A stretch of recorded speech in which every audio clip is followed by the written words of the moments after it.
Halo sobat yang suka barbar. Ada kabar bahwa pakde kalian Pak Putin atau Rusia mengajak Indonesia untuk latihan tempur besar-besaran di Rusia.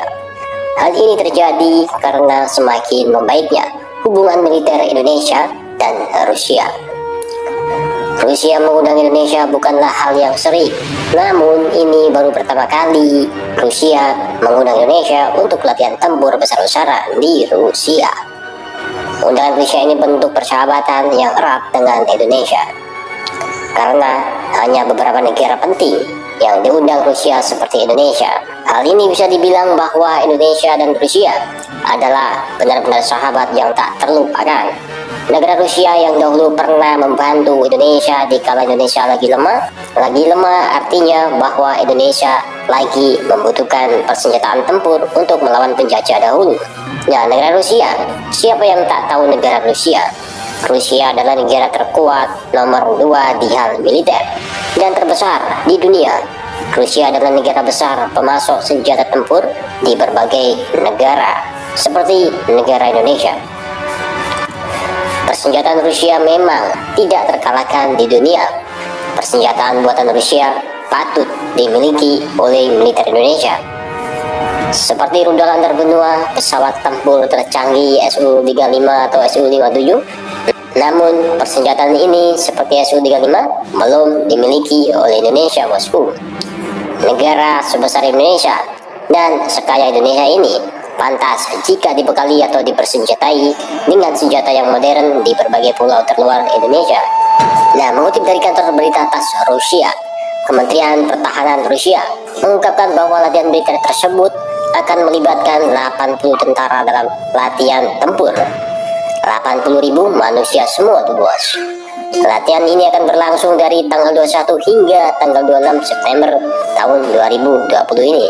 Nah, latihan ini melibatkan termasuk unit dukungan tempur, unit dukungan layanan tempur, dan unit dukungan teknis, unit pertahanan udara, dan angkatan laut. Latihan Rusia tersebut melibatkan hingga 250 tank tempur, 420 kendaraan tempur infanteri, dan kendaraan lapis baja pengangkut personil, serta 200 sistem artileri dan sistem roket peluncur ganda yang suka trot-trot itu, ya kan?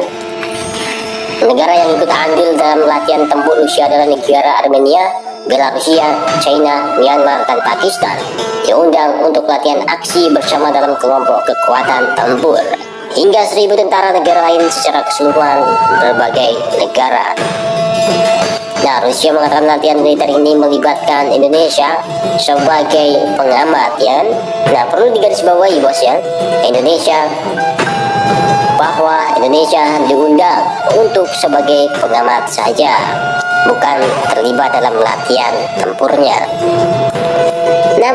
Namun sebagai pengamat militer saja, tetapi pastinya bukan pengamat militer abal-abal, ya kan? Nah, gimana menurut kalian soal latihan besar-besaran Rusia ini? Pastinya akan membuat NATO sedikit kebakaran bulu jemarinya, ya kan? Nah, silakan yang subscribe boleh, kagak juga nggak apa-apa gitu kan. Yang penting kalian barbar di kolom komentar. Tak sembarangan negara yang diundang ke Rusia sebagai pengamat militer. Di Asia saja, hanya negara Indonesia saja yang mendapat undangan Rusia sebagai pengamat militer dalam latihan tempurnya. Barangkali besok pulangnya bawa rudal antar benua, ya kan, atau kapal-kapal selam yang canggih gitu kan, untuk menjaga Laut Natuna Utara.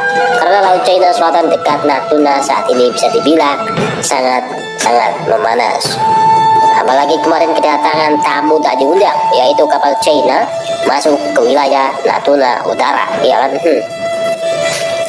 Surat kabar milik Kementerian Pertahanan Rusia melaporkan sekitar 100 tentara China telah tiba di wilayah Astrakhan, Rusia, dan 2 pesawat angkut militer Y-20 dari Angkatan Udara China dengan personel dari Tentara Pembebasan Rakyat China telah tiba di wilayah Astrakhan, Rusia.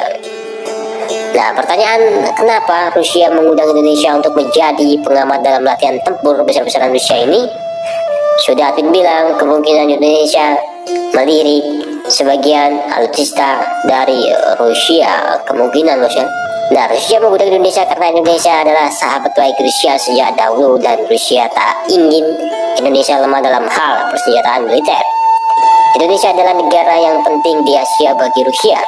Maka dari itu Rusia selalu mengajak Indonesia untuk bekerja sama dalam hal militer dan lainnya.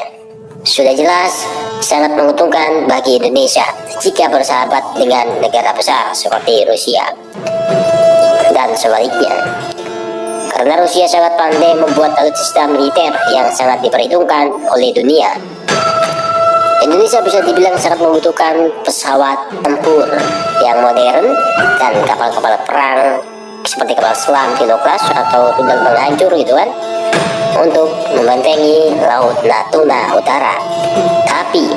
Tapi kalau membeli senjata dari Rusia, pasti bapak tiri kalian Donald Trump memberi ancaman sanksi ekonomi atau pastinya ancaman embargo gitu kan. Nah, sudah admin katakan gitu kan, bahwa di mana ada Rusia pasti ada Amerika.